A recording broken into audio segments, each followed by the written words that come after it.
La vie est dure. La vie est très dure. Il y a actuellement des gens qui traversent des moments complètement difficiles. Et c'est difficile de le réaliser quand on est à l'autre côté de la vie. Pas facile du tout. Vous savez, la vie est un combat. Une lutte au corps à corps où tous les coups sont permis selon vos valeurs.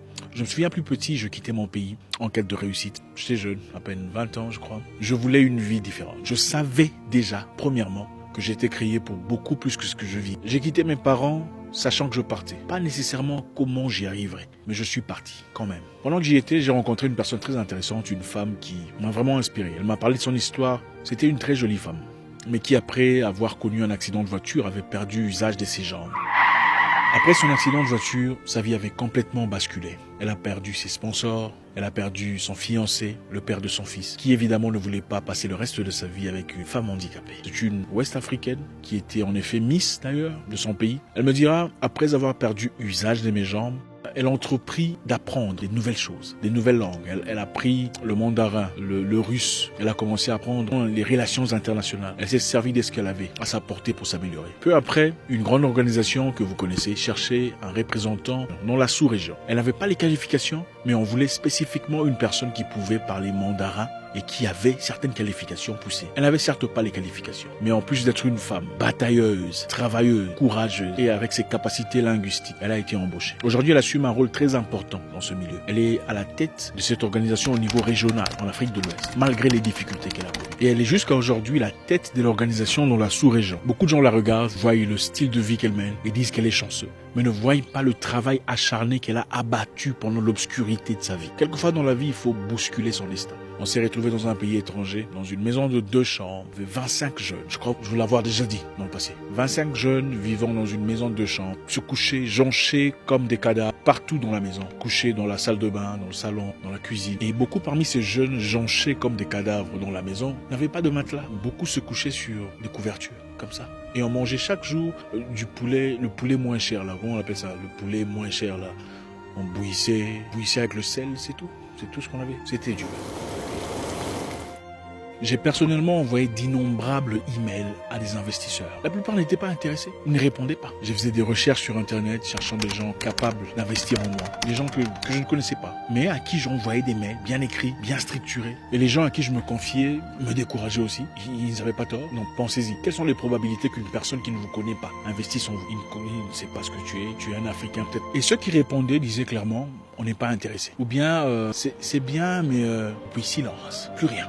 J'envoyais des emails chaque jour, en masse, des mails de qualité. Jusqu'à ce qu'un jour, plusieurs mois plus tard, une personne m'écrivait pour me dire « Zach, nous sommes intéressés, on veut te faire venir ».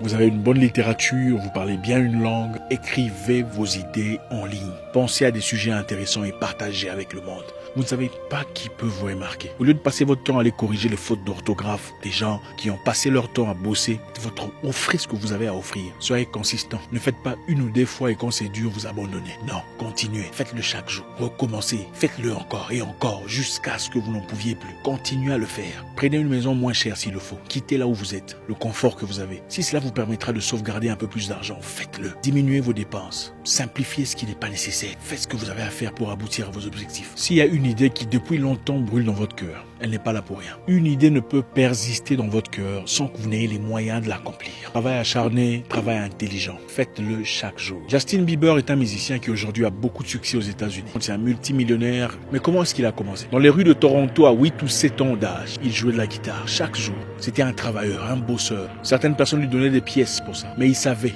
où il voulait être. Et c'est à partir de là qu'il a été découvert. Et c'est à partir de là que sa vie a changé. Travail intelligent, travail consistant. Beaucoup de personnes diraient qu'il a réussi par chance. Quelle chance! Il était quelquefois assis sur les escaliers pendant qu'il n'y avait personne autour de lui. Mais il chantait. Justin Bieber n'a pas été chanceux. Il a créé sa propre chance. Et vos ambitions peuvent faire peur à ceux qui vous entourent, pendant qu'ils décident de vous décourager, pendant qu'ils vous demandent de faire autre chose. C'est plus convenable. Écoutez, après la mort brutale d'un président en Afrique, tout le monde avait peur de prendre le relève. Mais un jeune homme se présentait. Il a accepté de prendre les serres du pays. Plus tard, quand les plus vieux, les plus intelligents se retrouvaient, réalisaient l'erreur qu'ils ont commise, c'était trop tard. il avait déjà les serres du pays entre les mains. Il est resté président pendant très longtemps. Il a créé sa propre chance. Passez pour un ridicule. Passez des nuits blanches s'il le faut. Mais créez votre propre chance en faisant ce que le monde estime impossible. Une étude récente dit que ceux qui réalisent que la réussite n'est pas un fruit du hasard, mais le fruit d'une sémence interne, sont ceux qui réussissent le mieux. Il y a moins d'un an, j'investissais dans une start-up béninoise. Et hier, on m'a fait un rapport. Impressionnant. Quand tu sais ce que tu veux dans la vie, tu sais ce que tu veux. Bon courage.